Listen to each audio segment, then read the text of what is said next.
If you want something, you need to work and you need to go after those things because nobody's going to hand anything to you. Yeah, it's Kristy Bannister, Wonder Woman. No matter what, there's nothing that anybody could say to me that's going to beat me up more than I'll beat myself up. Are you worried about failing? Do you think there's a danger that you might be identifying yourself as your business?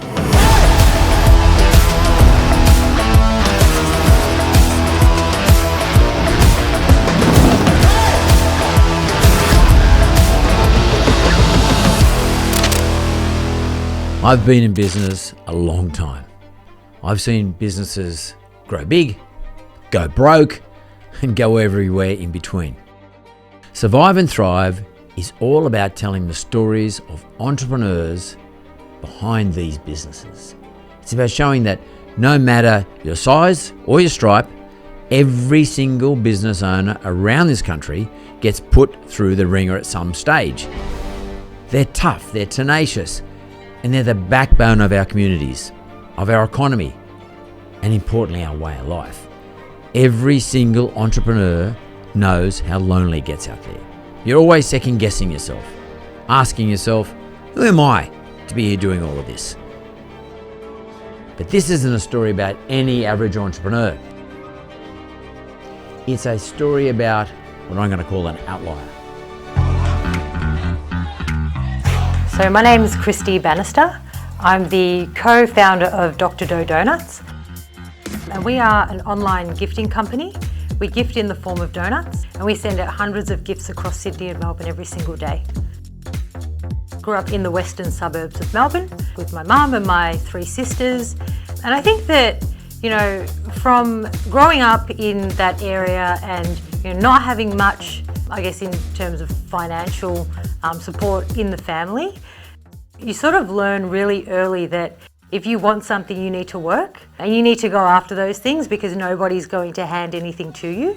My first job was working at McDonald's, really young, at 15. I think that sometimes people don't take McDonald's seriously as a career. I remember one time I told someone that I worked at Macca's and they actually laughed at me and they said, no, now tell me, what do you actually do? Yeah, I work at Macca's and I'm proud of that. Yeah, I'm definitely used to relying on myself, probably more so growing up, but then fortunate to be in business with Geoff where we have that support network with each other. So I'm Geoff, I'm Kristy's husband, married now for I think it's about 10 years. Geoff and I met at McDonald's where we both worked corporately. Yeah, so we both started in the restaurants when we were 14 and 15 and both worked there for, I was just over 20 years. I think Kristy was just under 20 years. And that's from working in the restaurants and then in through management. We both got promoted and we got moved into the main Australian office in Sydney. We started dating after knowing each other for a really long time, maybe 2 years or so. Shortly after we started dating, we actually decided to get married. And then we went off to Vegas, got married there.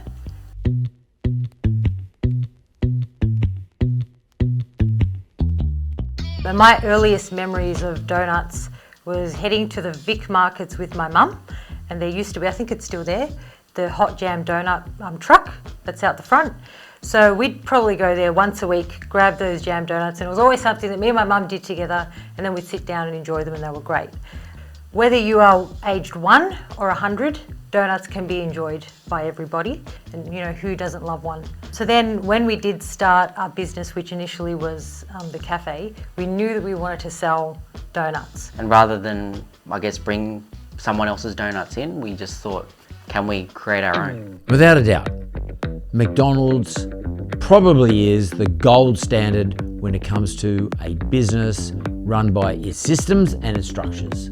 The entire value of the business, of the brand, is built upon its consistency. From her first experience of work, Kristy has embraced that thinking and that type of environment. And when you take the lessons from a business like McDonald's and combine it with a great ability to work with and motivate people, you can apply that to pretty much any business there is.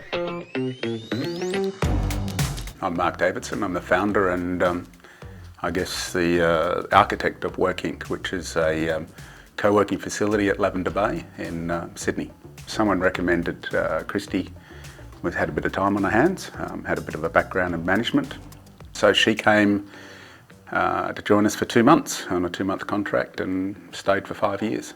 Yes, Kristy Bannister, Wonder Woman. Best thing about Kristy and the way that she approaches any business is that she almost works backwards. She's not trying to sell you a burger or an office or a donut or a widget. She's trying to solve a problem for her customer. Both herself and her partner Geoff just think differently. They understand accounting, they understand business, but they also understand creativity. And I think it's rare that you find someone that has that balance.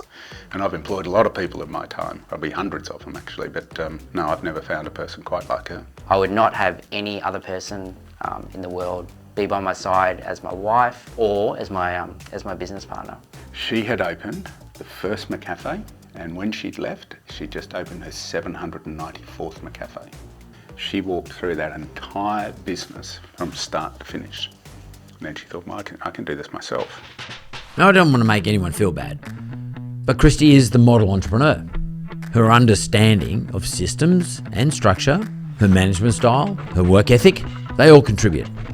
If you had to describe the most effective business owner, she'd be pretty close to it. She wasn't born that way, and certainly isn't some business superhero, but she's been alert enough to see what works and determined enough to work bloody hard to make it happen. Not just for other businesses, but for herself as well. But not everything is peaches and cream. When she first joined us, she had Dr. Dough as a small, very small sideline. And then the second lockdown client came and she went from doing like 30 or 40 boxes a day to like nearly 1,000 boxes a day. When the business went gangbusters, she was probably working 16, 18 hours a day, and you could tell it's going to affect her physically, maybe mentally as well. My advice was you've got to pull this back a bit. Being in business is a long game, and it's a hard game. You just got to back it off for the long haul, because otherwise you might get sick.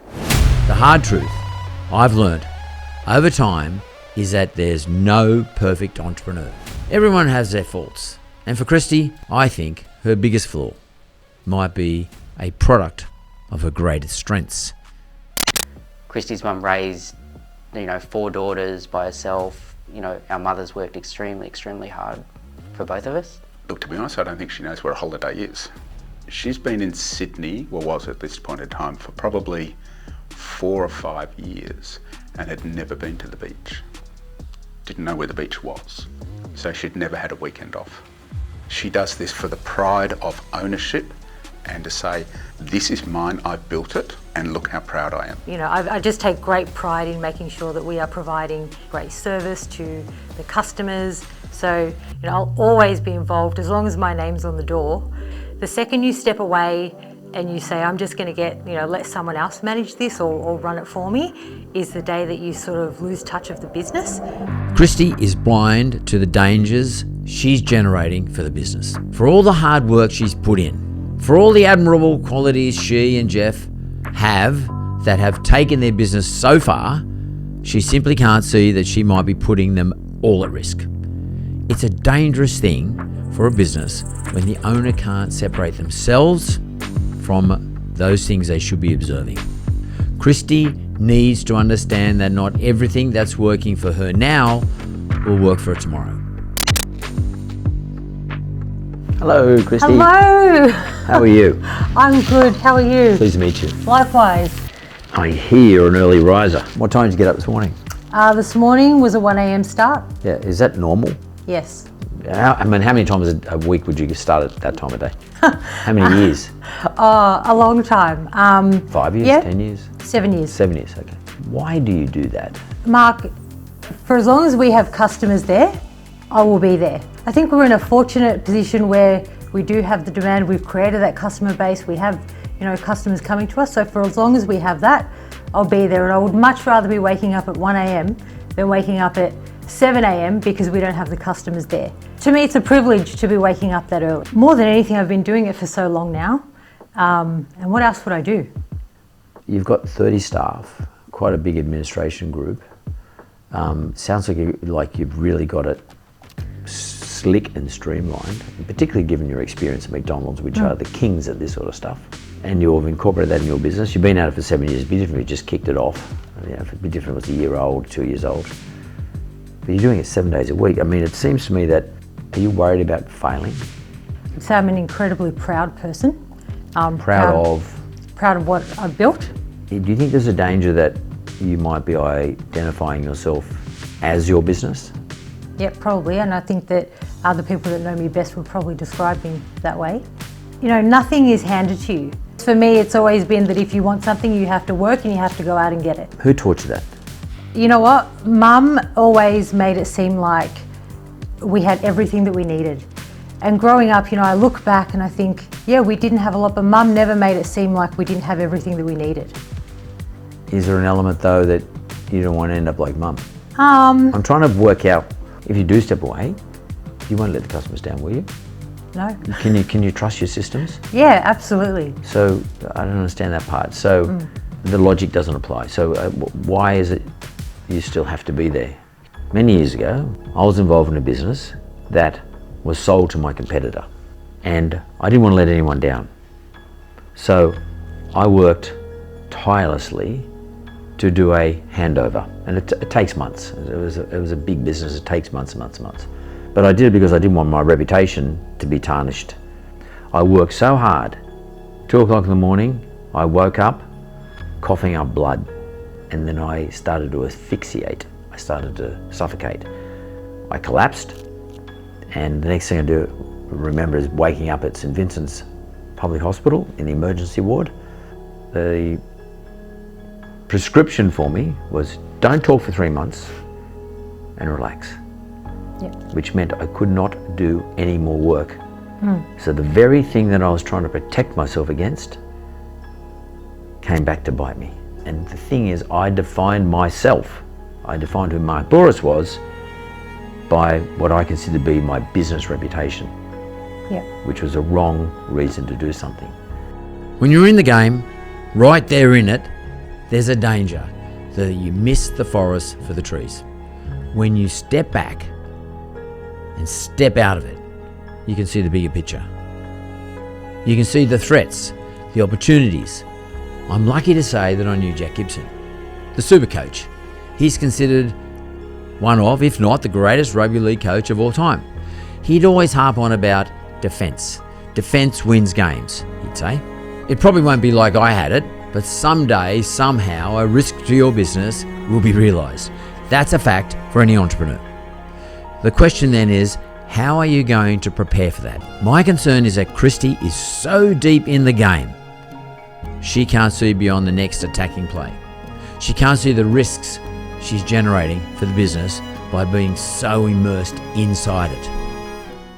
You've got a good business. You are expanding, I get it, but maybe just let the plays play out a little bit. You've got to be a player when you first kick off, get it? But now your role is coach. Sometimes you're going to have to go on the sideline and play a bit, sometimes, but give them the latitude they need to make some mistakes.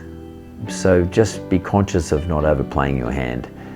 If you want to build ultimate value in your business, you've got to put it in a position where it can be like McDonald's and be run without its original founders. You walk out of the studio, and tomorrow you're going to let go of one thing after this discussion, just one. What is that? You're probably still going to wake up at 1 a.m. tomorrow morning because that's a habit, that's a comfort thing. But what do you think you might do at 1 a.m. instead of trotting off to the factory? I might hide away in the office and clear my head and, you know, put together a good plan of attack and get on to running the business. Yeah, and maybe you might even consider rolling over at one stage and just have another hour's sleep. You know, it doesn't mean you can't get there at 6 a.m. just before the deliveries go out. Just change it up a bit. Trust yourself. That's an important thing. That's what I want you to take away. Trust Kristy. Trust what her and her husband have put in to get into the business, structures, etc. All the steps. Trust your people. Trust the systems. Every entrepreneur has their blind spots, whether it takes someone else to tell them or a bit of time out to reflect on it and discover it for yourself. You can't successfully thrive as a business without identifying and addressing those dangers, those risks. For Kristy, she's got everything she needs for a successful business. She's blessed. She just needs to get out of that survival mode. She's way past that. Stop immersing herself inside the business. I'd love to see Kristy just step back a bit. Have a look what's going on, and then she'll see how well she will thrive.